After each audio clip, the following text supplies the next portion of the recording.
അതിൽ അദ്ദേഹം പറയുന്നത് കേട്ടോളൂ. ദൃശ്യലോകത്ത് തന്നെ നടക്കുന്ന കാര്യങ്ങൾ അധികവും മനുഷ്യനെ സംബന്ധിച്ചിടത്തോളം മറഞ്ഞു കിടക്കുന്നു. അത്തരം മറഞ്ഞ കാര്യങ്ങൾ ചിലപ്പോൾ ശാസ്ത്രോപാധികൾ കൊണ്ട് കണ്ടുപിടിക്കാൻ സാധിക്കുന്നു.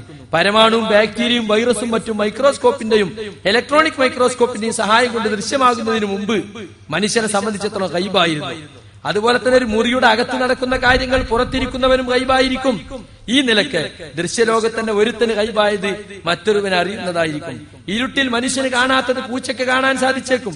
ജിന്നിന് കാണുന്നത് മനുഷ്യന് കണ്ടില്ലെന്നും വരാം. ഇതൊന്നും സാക്ഷാൽ ഗൈബല്ല. അപ്പൊ മനുഷ്യന് കാണാത്ത ചിലതൊക്കെ ജിന്ന് കാണും. എന്നിട്ട് ജിന്നിനെ പൂജിക്കുന്ന ആളുകൾക്ക് അത് അറിയിച്ചു കൊടുക്കും. അതൊന്നും ഗൈബറിയലല്ല. ഇത് ഡോക്ടർ ഉസ്മാൻ സാഹിബ് എഴുതിയ പുസ്തകം ഗൈബ് എന്ന പുസ്തകം. ഇവരും വിറ്റുകാശാക്കുന്നില്ലേ? ഇവരും പഠിച്ചു വരാനുള്ളപ്പോ യഥാർത്ഥ KNM അല്ലേ? യഥാർത്ഥ KNM ആണെങ്കിൽ നിങ്ങൾ വിൽക്കേണ്ടി വരുമല്ലോ. നിങ്ങളെ ഡോക്യുമെന്ററിയിൽ ഉസ്മാൻ സാഹിബിന്റെ ഫോട്ടോ കാണിക്കണ്ടല്ലോ. അദ്ദേഹമാണ് പറയുന്നത്. പക്ഷെ ഇയാള് പറയുന്നത് എന്താ കേട്ടോളികള്? ജിന്നു മുഖേന ഗൈബ് അറിയുന്നുണ്ട്. നമ്മൾ പിശാചിനെ കട്ട് കേട്ടിട്ട്, ആകാശ ലോകത്തുള്ള വാർത്തകൾ കട്ട് കേട്ടിട്ട് ഈ പണിക്കന്മാർക്ക്, ജ്യോത്സ്യന്മാർക്ക്, ഇങ്ങനെ പല ആളുകൾക്ക്, ദുർമാർഗങ്ങൾക്കൊക്കെ മറിഞ്ഞ കാര്യം എത്തിച്ചു കൊടുക്കാൻ സാധിക്കുന്ന. അപ്പൊ അതുകൊണ്ട് ഇത് നമ്മുടെ തൗഹീദുമായി ബന്ധപ്പെട്ട വിഷയങ്ങളാണ്. അതുകൊണ്ട് ശരിക്കും നിങ്ങൾ വിഷയം പഠിച്ചു പോകണം. കാരണം അല്ലാഹു പറഞ്ഞു, കുല്ലാ യഅലമു മാ ഫിസ് സമാവാതി വൽ അർളി വൽ ഗൈബ ഇല്ലല്ലാഹ് വമാ യശ്ഉറൂന അയ്യാന യുബഅസൂൻ. ആകാശത്തുള്ളവരാവട്ടെ, അല്ലാഹു ഒഴികെ മലക്ക്, ജിന്ന്, ഇസ്ലാം ജിന്ന് എല്ലാം വിട്ട് വല്ലാതെ ഭൂമിയിലുള്ളവര്, ഇപ്പൊ നബിമാരും മുർസലീങ്ങൾ എല്ലാവരും ഉൾപ്പെട്ട് അവർക്ക് ആർക്കും തന്നെ അദൃശ്യകാര്യം അറിയില്ല. അദൃശ്യകാര്യം അല്ലാഹു മാത്രമേ അറിയുള്ളൂ. കാരണം എന്നാണ് ബർസഖിയായ, അതായത് പുനർജീവിതം എന്നാണ് അവർക്ക് അറിയുകയില്ല. അതുപോലെ മറന്ന കാര്യം അറിയില്ല എന്ന് പറഞ്ഞു. എന്നാൽ ജിന്ന് പൂജകന്മാർക്ക് അതിന്റെ ഒന്നും ആവശ്യമല്ല. അവർക്ക് പിശാചിനെ കീഴ്പ്പെടുത്തിയിട്ട്, കരിനെ കീഴ്പ്പെടുത്തിയിട്ട് യഥേഷ്ട അദൃശ്യം അറിയാം. അപ്പൊ അദൃശ്യകാര്യം അറിയുന്ന വിഷയത്തിൽ അള്ളാന്റെ പ്രവാചകനേക്കാളും കഴിവും വാതിലുകൾ തുറന്നു വെച്ചത് ഈ ജിന്ന് പൂജകന്മാർക്കാണ് പറയേണ്ടി വരൂലേ? അപ്പൊ കുട്ടിച്ചാത്തനെ കീഴ്പ്പെടുത്തിയിട്ട്, ജിന്നിനെ കീഴ്പ്പെടുത്തിയിട്ട് ജിന്നുങ്ങൾക്ക് ഒരു ചുക്കും പറയാൻ സാധ്യമല്ല. എന്റെ കരീന് ഞാനുമായി ബന്ധപ്പെട്ടത് മാത്രമേ എന്റെ ആ സംഭവങ്ങൾ മറ്റൊരുത്തരും ചോർന്നു കൊടുക്കാൻ സാധ്യമല്ല. സാധ്യങ്ങൾ പ്രായോഗികമായി തെളിച്ചു തരൂ. പ്രായോഗികമായി തെളിച്ചു തരാൻ ഞങ്ങൾ ജിന്ന് പൂജകരല്ല. നിങ്ങൾ പോയി തെളിയിക്കൂ. നിങ്ങൾ പോയിക്കോളി. ജിന്ന് പൂജകന്മാരെടുത്ത് നിങ്ങൾ പോയിക്കോളി, നിങ്ങൾ തെളിയിക്കും. ഞങ്ങൾക്ക് അതിന്റെ ആവശ്യമല്ല. കണ്ടോ, എല്ലാ ഗൈബും ജിന്നുകൾ ഉപയോഗിച്ചറിയാന്ന് ആരെങ്കിലും ഇവിടെ പറയുന്നുണ്ടോ?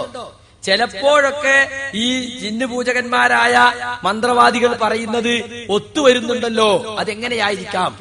ഒന്ന്, ജിന്ന് വർഗത്തിന് നമ്മളെക്കാൾ കൂടുതൽ പെട്ടെന്ന് യാത്ര ചെയ്യാൻ സാധിക്കും. അതുകൊണ്ട് ദൂരത്തുള്ള വിവരങ്ങൾ പെട്ടെന്ന് പറയാൻ അവർക്ക് സാധിക്കും. നമുക്ക് കടന്നു ചെല്ലാൻ പാടില്ലാത്ത സ്ഥലത്ത് കടന്നു ചെന്നിട്ട് നോക്കിയിട്ട് പറഞ്ഞു കൊടുക്കാൻ സാധിക്കും. അല്ലേ? ഒരു പെണ്ണിന്റെ മാല പൊട്ടിച്ചുകൊണ്ടുപോകുമ്പോ ഓളെ കൂടെയുള്ള കരീന് കാണുന്നത്, ഓന ഉടർന്നിരിക്കല്ലേ? അപ്പോ ഈ മുസ്ലിയാരുടെ അല്ലെങ്കിൽ ഈ തങ്ങളുടെ ഈ പണിക്കരുടെ കരീനും തമ്മിൽ ഈ സംഭാഷണം നടത്തിയിട്ട് ചിലപ്പോൾ വല്ലപ്പോഴുമൊക്കെ അങ്ങനെ തെളിയിക്കാൻ സാധിച്ചെന്ന് വരാം. ഇതാണ് ഇത് സംബന്ധമായിട്ട് ഡോക്ടർ ഉസ്മാൻ സാഹിബ് അദ്ദേഹത്തിന്റെ പുസ്തകത്തിൽ എഴുതിയിട്ടുള്ളത്. അത് ഇപ്പോൾ ഇവർ പറയുന്ന എന്താണ്? അത് വലിയ ഖുറാഫാത്താണെന്നാണ്. ഇവർ തന്നെ പുസ്തകം, അദ്ദേഹത്തിന്റെ ലേഖനം പ്രസിദ്ധീകരിച്ചിട്ടുണ്ട്. ഈ സൽസബീലിനെ സംബന്ധിച്ച് ഉമർ മോനി പറഞ്ഞു, ഒരുപാട് പുതിയ അറിവ് കിട്ടിയ വിഷയമാണത്. എല്ലാ ഗൈബും ജ്യോത്സ്യന്മാർക്ക് അറിയാന്നോ, ജിന്നുകൾക്ക് ഗൈബ് അറിയാന്നോ ആരും ഇവിടെ പറയുന്നില്ല.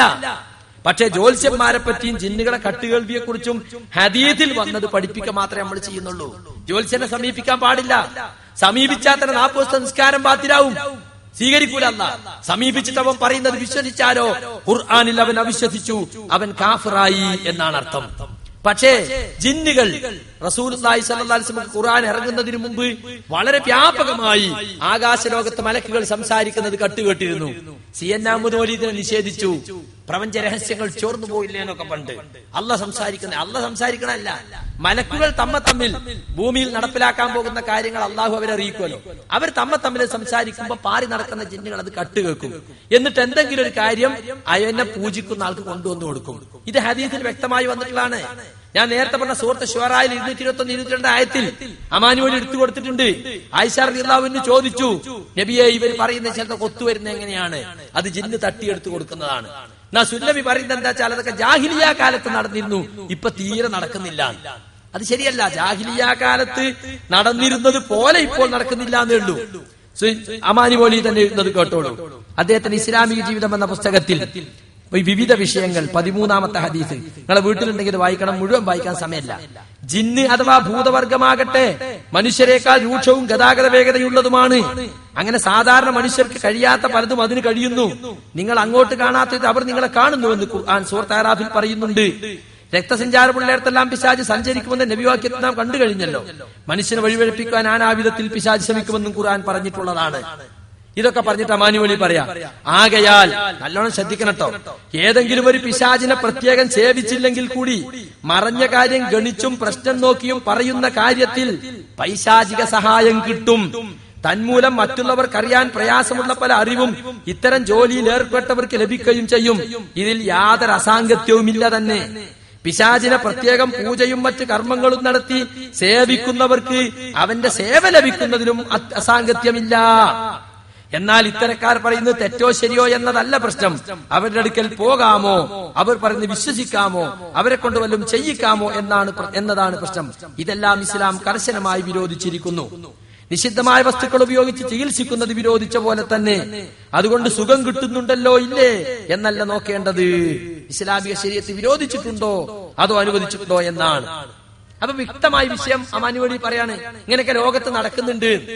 മറഞ്ഞ കാര്യം അള്ളാഹുവിന് മാത്രമേ അറിയൂ എന്ന വിശ്വാസത്തോട് പിശാച് മുഖേന അവന്റെ സേവകർക്ക് ലഭിക്കുന്ന അറിവിനെ കുറിച്ചുള്ള ഈ ധാരണ എതിരാകുന്നില്ല. പിശാചിനെ തന്നെ നിഷേധിക്കുന്ന ചിലർ അങ്ങനെയും വാദിച്ചേക്കും. അതാണ് ഇപ്പൊ സുല്ലമി വാദിച്ചത്. ഇവർ പിശാച് നിഷേധത്തിലേക്കാ പോണത്. പിശാചിന് അങ്ങനെ പല കഴിവുകളുണ്ട്, പിശാചിനെ ഉപയോഗിച്ച് പലരും ലോകത്ത് അങ്ങനെ ചെയ്യുന്നുണ്ട്. അത് വിശ്വസിച്ചാൽ തന്നെ ശിർക്കാവുന്ന. എന്നിട്ട് ഞമ്മക്ക് ഓദിത്തരായത്ത് അള്ളാഹ്ക്ക് മാത്രമേ കൈ പറയുള്ളൂ.